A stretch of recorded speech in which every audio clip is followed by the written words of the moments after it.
मेरे प्यारे भाई और बहनों, 72वें गणतंत्र दिवस के शुभ अवसर पर मैं जम्मू कश्मीर के सभी नागरिकों को हार्दिक शुभकामनाएं और बधाई देता हूं। आज ही के दिन संविधान के नीति निर्माताओं ने सभी नागरिकों के लिए न्याय, स्वतंत्रता, समानता, सामाजिक लोकतंत्र और भाईचारे की समृद्धि का बीज बोया था, ताकि उत्तर में कश्मीर से लेकर दक्षिण में कन्याकुमारी तक नए हिंदुस्तान के विकास और गौरव का परचम लहरा सके। आज गणतंत्र दिवस के मौके पर प्रत्येक नागरिक को बापू के सत्य, अहिंसा, स्वावलंबन तथा बाबा साहब भीमराव अंबेडकर के संवैधानिक विचारों को भी आत्मसात करने का संकल्प लेना चाहिए। प्यारे भाइयों और बहनों, सर्वधर्म समभाव, संयम, त्याग, अनुशासन, अनेकता में एकता और सेवा भावना के मूल्यों को संरक्षित रखते हुए हम विश्व के सबसे बड़े और सबसे कामयाब तथा जीवंत लोकतंत्र के रूप में उभरे हैं। वर्ष 2020 जम्मू कश्मीर में आमूल क्रांति का वर्ष रहा है। परिवर्तन की सतत प्रक्रिया द्वारा अतीत की भूमि से निकालकर जम्मू कश्मीर की तरक्की की जड़ें नई जमीन में लगाई गई हैं। एक हाथ में भारत का संविधान, दूसरे में तिरंगा और आंखों में तरक्की के सपने लिए गांव और कस्बों के लोग अपनी और राष्ट्र की महत्वाकांक्षाओं को पूरा करने के लिए नए जम्मू कश्मीर के निर्माण में जुट गए हैं। पता नहीं किन परिस्थितियों में जम्मू कश्मीर के लोगों को लंबे समय तक जमीनी स्तर के लोकतंत्र से वंचित रखा गया, लेकिन संविधान के 73वें और 74वें संशोधन को लागू करके डिस्ट्रिक्ट डेवलपमेंट काउंसिल के हिंसा मुक्त, निष्पक्ष और स्वतंत्र मतदान कराने में हम सब सफल रहे हैं। भारी संख्या में लोगों ने जिस तरह से मतदान किया है, निश्चित रूप से उन्होंने लोकतंत्र में अपनी आस्था व्यक्त की है। मैं इसके लिए प्रबुद्ध नागरिकों, सभी मतदाताओं तथा प्रेस और मीडिया के लोगों का विशेष रूप से आभार व्यक्त करना चाहता हूं। केंद्रीय सुरक्षा बलों, आर्मी, पुलिस और प्रशासन के हमारे साथियों को मैं विशेष रूप से बधाई देना चाहता हूं, जिन्होंने शांतिपूर्ण और निष्पक्ष चुनाव कराने में अपना अहम योगदान दिया। हम सभी चुने हुए जनप्रतिनिधियों को भी भरोसा देना चाहते हैं कि जम्मू कश्मीर प्रशासन तरक्की की लौ को आपके सहयोग से कतार में खड़े आखिरी व्यक्ति तक पहुंचाने की ईमानदारी से कोशिश करेगा। आज गणतंत्र दिवस के इस मुकद्दस मौके पर मैं जम्मू कश्मीर में सामान्य जीवन जीने के लिए, शांतिपूर्ण माहौल बनाए रखने के लिए दिन रात जुटे पुलिस और सुरक्षा बलों की जाबाज बहादुरी को कोटि कोटि नमन करता हूँ। समूचे जम्मू कश्मीर की तरफ से मैं उन सभी सूरवीरों को श्रद्धा सुमन अर्पित करता हूँ, जिन्होंने तिरंगे की आन बान शान के लिए अपना सर्वस्व न्यौछावर कर दिया। हम सभी नागरिकों को भरोसा देना चाहते हैं कि कुछ लोगों के सियासी षड्यंत्र और नापाक साजिशों को हम कभी कामयाब नहीं होने देंगे। जो लोग छद्म युद्ध के सहारे अपना राजनीतिक मकसद पूरा करने की कोशिश कर रहे हैं, उनको मुंहतोड़ जवाब दिया जाता है और आगे भी दिया जाएगा। जम्मू कश्मीर में अमन और भाईचारा कायम करना हमारी सर्वोच्च प्राथमिकता है। विकास का विरवा शांति और सौहार्द में ही प्रस्फुटित होता है। भाइयों और बहनों, जम्मू कश्मीर की फिजाओं में ऋषि मुनियों के वचन हैं, तो पहाड़ों में सूफी फकीरों का संगीत भी। इसकी मिट्टी में कला है तो नदियों में कमल की ज्योति। इसीलिए तो कल्हड़ ने अपनी राज तरंगिणी में जम्मू कश्मीर का उल्लेख करते हुए लिखा है, तद्विना नगरम कुत्र पवित्रा। पृथ्वी पर इस जगह के अतिरिक्त क्या कोई ऐसा नगर है जहाँ इतनी पवित्र और सुंदर नदियाँ सुलभ हो सकती हैं? वे आगे लिखते हैं, ऐसा नगर नहीं देखा जहाँ से आकाश तुल्य गृहों की शोभा लक्ष्य हो। कल्हड़ के सूत्रों में जम्मू कश्मीर के विराट के दर्शन होते हैं। इसीलिए इसके हर कोने में विचारशीलता की संस्कृति और हमारी प्राचीन सभ्यता का आत्म अनुभव हो सकता है। मशहूर सूफी संत अमीर खुसरो के अशार को भला कौन भूल सकता है। गर फिरदौस बर रुए जमी अस्त, हमी अस्तो हमी अस्तो हमी अस्त। धरती पर अगर कहीं जन्नत है तो यही है, यही है, यही है। कोरोना वायरस पर प्रभावी नियंत्रण पाने में अपने कोरोना वॉरियर्स की कड़ी मेहनत और उनकी तपस्या के कारण हम सफल रहे हैं। सर्वे भवन्तु सुखिनः, सर्वे सन्तु निरामया की भावना के साथ जन स्वास्थ्य को सर्वोच्च प्राथमिकता देते हुए हमने जम्मू कश्मीर में कोरोना के टीकाकरण का कार्य भी प्रारंभ कर दिया है। लेकिन कोरोना से लड़ाई अभी खत्म नहीं हुई और इसलिए देश के सम्माननीय प्रधानमंत्री श्रीमान नरेंद्र मोदी जी की बात को दोहराना आज मैं आवश्यक समझता हूं कि दवाई भी और कड़ाई भी, इसका हम सब अवश्य पालन करें। स्वास्थ्य के क्षेत्र में आयुष्मान भारत सेहत स्कीम को सम्माननीय प्रधानमंत्री जी के कर कमलों द्वारा 26 दिसंबर को शुभारंभ किया गया।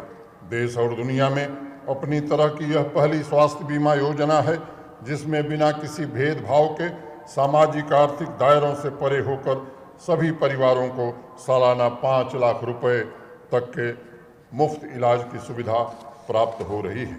स्वास्थ्य सुविधाओं को गुणात्मक बनाने के लिए अनेक निर्णय किए गए हैं और उन्हें जमीन पर भी लागू किया जा रहा है। जनशक्ति हमारे जमहूरियत की सबसे बड़ी पूंजी है और इसीलिए बर्फबारी में फंसे दूर दराज के गरीब तबके के लोगों के इलाज के लिए राजभवन का हेलीकॉप्टर भी उपलब्ध करा दिया गया है। बर्फबारी की वजह से आपको जो तकलीफ़ें होती रही हैं उससे हम भली भांति परिचित हैं और हमारी पूरी सहानुभूति और संवेदना आपके साथ है।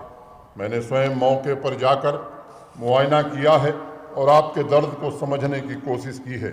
गत वर्षों की तुलना में इस साल विद्युत आपूर्ति बेहतर हुई है, वहीं तकलीफ़ों को कम करने की ईमानदार कोशिश भी हम सब ने की है। लेकिन मैं मानता हूं कि अभी बहुत काम बाकी है। आने वाले दिनों में आपकी तकलीफ़ें कम हों, इसके लिए प्रशासन पूरी जिम्मेदारी और ईमानदारी से प्रयास करेगा। तारीख में पहली बार बर्फबारी को प्राकृतिक आपदा घोषित किया गया है और जो भी प्रभावित लोग हैं उन्हें हुकूमत की तरफ से वाजिब मुआवजा दिया जाएगा। जनभागीदारी हमारे शासन का मूल मंत्र है। सभी 4290 पंचायतों में बैक टू विलेज कार्यक्रम तथा सभी शहरों में माई टाउन माई प्राइड को नागरिकों के सहयोग से जन आंदोलन बनाकर पूरा किया गया है। इन दोनों कार्यक्रमों के अंतर्गत 15,000 से ज़्यादा युवा और युवतियों को उद्यमी बनाने के लिए जम्मू कश्मीर बैंक से आर्थिक मदद भी मुहैया कराई गई है। जवाबदेह पारदर्शी सरकार चलाना हमारी सर्वोच्च प्राथमिकता है और उसी भावना के साथ ब्लॉक दिवस के माध्यम से सरकार को लोगों के दरवाजे तक पहुंचाया जा रहा है। भाई और बहनों, लंबे समय से जम्मू कश्मीर के बिजनेस तथा उद्योगों को परेशानी का सामना करना पड़ रहा था। सरकार ने पिछले साल सितंबर में 1350 करोड़ रुपए के आर्थिक पैकेज की घोषणा करते हुए 5% इंटरेस्ट सबवेंशन यानी ब्याज में छूट देने का काम किया। वहीं दूसरी ओर औद्योगिक और वाणिज्यिक उपभोक्ताओं के लिए बिजली और पानी के बिल में भी 1 साल के लिए 50% की छूट दी गई थी। ट्रांसपोर्ट टूरिज्म से जुड़े लोगों को, मजदूर वर्ग को, निर्माण क्षेत्र से जुड़े हुए भाइयों को सहायता के रूप में बड़ी राशि प्रबंध कराई गई है।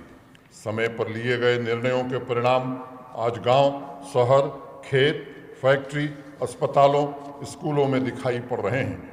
सामाजिक कल्याण की योजनाओं में भी 95% से अधिक सैचुरेशन कर दिया गया है। इस साल के शुभारंभ में हमने जम्मू कश्मीर में देश की प्रमुख इंडस्ट्रीज और निवेश को आकर्षित करने तथा मौजूदा उद्योग के विस्तार के लिए 28,400 करोड़ रुपए की नई औद्योगिक विकास योजना 2021 का ऐलान किया है। इसके लिए मैं देश के सम्माननीय प्रधानमंत्री और भारत सरकार का अपनी ओर से और जम्मू कश्मीर के हर नागरिक की ओर से विशेष रूप से आभार व्यक्त करना चाहता हूँ। इस योजना के अंतर्गत औद्योगिक निवेश को ब्लॉक स्तर तक ले जाया जाएगा ताकि समान, संतुलित और सतत सामाजिक आर्थिक विकास के लक्ष्य को हम प्राप्त कर सकें। इंडस्ट्रियल पॉलिसी ने फिर से उम्मीदों के नए दिए जलाए हैं और हम आने वाले वर्षों में यहाँ 4.5-5 लाख लोगों को रोजगार उपलब्ध हो तथा न्यूनतम 20 से 25 हजार करोड़ रुपए का निवेश हो, इसका इंतजाम करने वाले हैं। जम्मू कश्मीर में कृषि और औद्योगिक विकास के लिए नए भूमि सुधार कानून लागू किए गए हैं। पुराने कानून विकास के राह में बाधक थे, इसलिए उन्हें खत्म कर दिया है।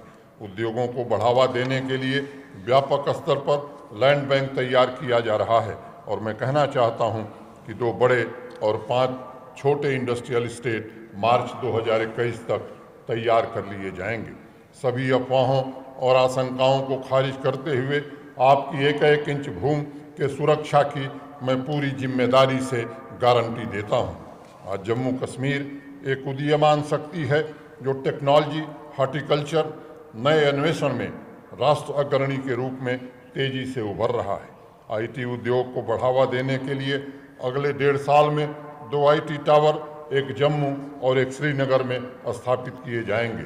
शीघ्र ही हम आईटी पार्क तथा 20 जिलों में कॉल सेंटर स्थापित करने की प्रक्रिया शुरू करने वाले हैं।